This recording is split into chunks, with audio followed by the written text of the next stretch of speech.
This is Oklahoma's own News on 6 in high definition. We begin here at 10 o'clock with a breaking news update on the raging wildfires that burned across green country beginning this afternoon and continued into this evening. Wind gusts of up to 60 miles an hour whipped up fires in Washington, Wagner, Creek, Mays, Osage, and Nowata counties. Tonight, we begin in Nowata County, where News on 6 anchor Megan Farley saw a home burn near Lenape tonight. Megan? Terry and Scott, we did indeed. That home was destroyed. Luckily, no injuries. But tonight, fire trucks have been coming in and out of the Lenape fire station to refill with water. But we did just speak with the chief. He says the fire is now almost 100% contained. But earlier, they did issue an emergency for Nowata County. That meaning that crews are able to make purchases as needed to deal with this without going through the normal bidding process, because it has been a long day. And luckily tonight, they're starting to wrap things up. The smoke over Nowata County showed the extent of the fire. Crews had the daunting task of fighting Wednesday.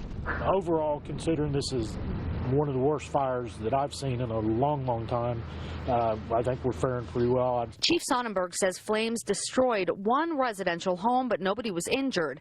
The winds crews faced were the biggest challenge. What really caused a lot of problem, the wind was originally out of the west blowing to the east, and it didn't matter what we did, you wasn't going to stop the fire. The gusts continued to shift directions, keeping crews working as the sun set. All of them things, when they come together, just make for a bad fire day. In neighboring Washington County, firefighters worked to keep flames away from Ira Hahn's property. With this tall grass we've got out here, it just kept going. Wow. So you're just feeling lucky tonight, though, that they stopped it where it did. But fortunately, I hadn't moved any cattle in here for the winter yet, so they didn't have to run from it. And in Dewey, power crews cleaned up after trees took down a number of power lines.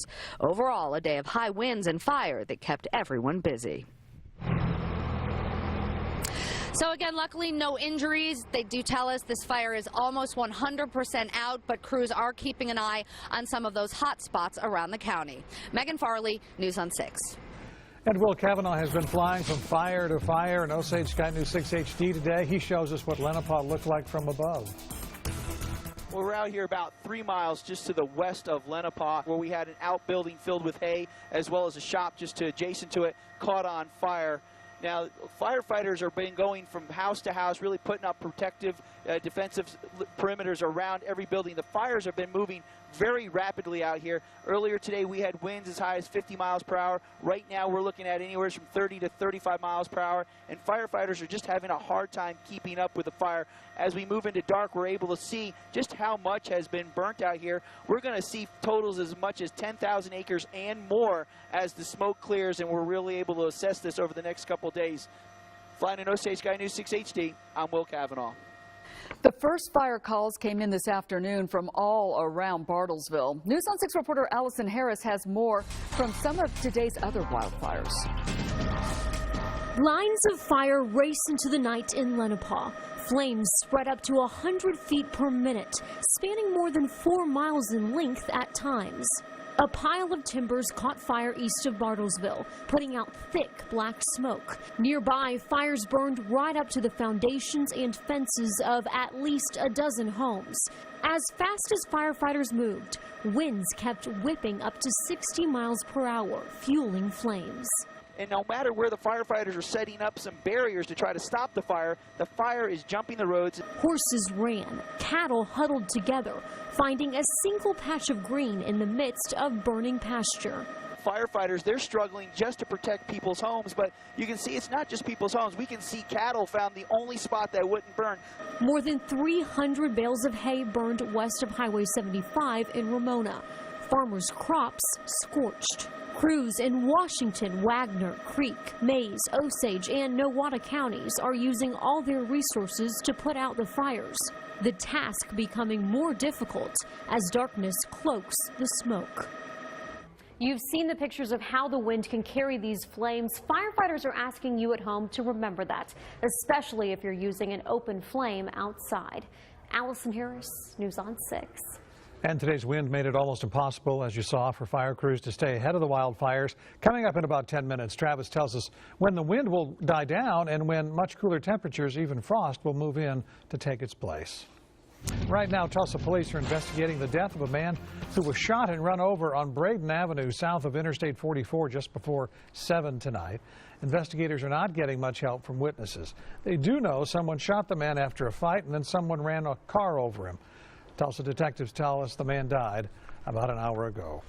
America's veterans were honored today at events across the nation. Despite today's wind, Tulsa saluted our servicemen and women with a big downtown parade. More than 15,000 people lined the streets for one of the largest Veterans Day parades in the country.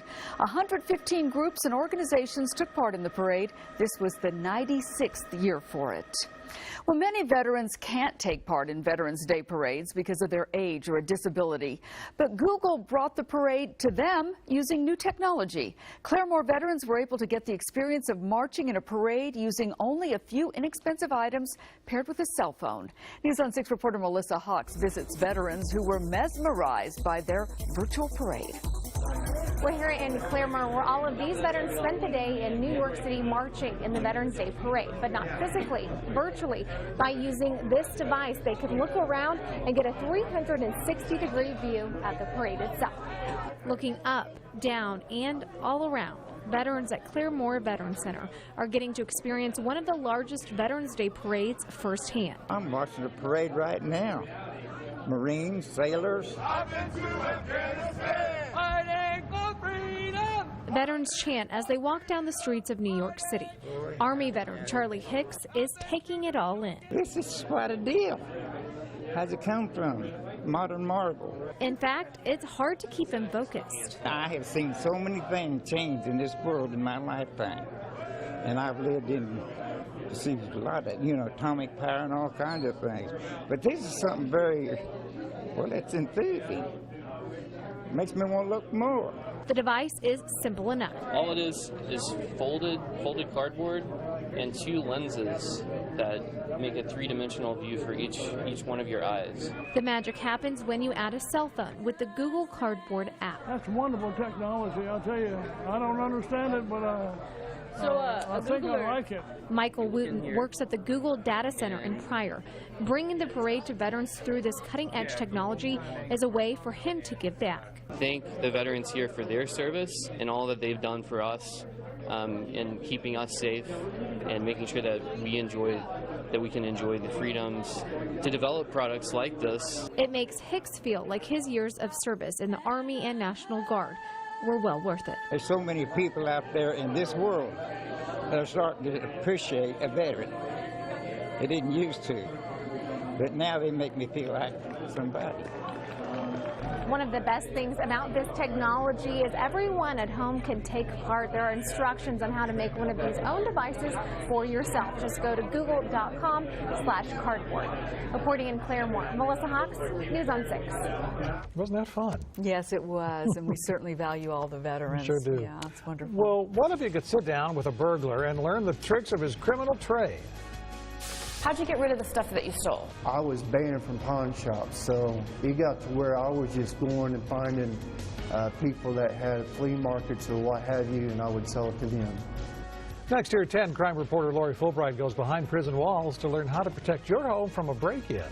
And the wind is still blowing across our Osage Casino Skycam network. Coming up, Travis tells us when those calm winds and cool temperatures will return.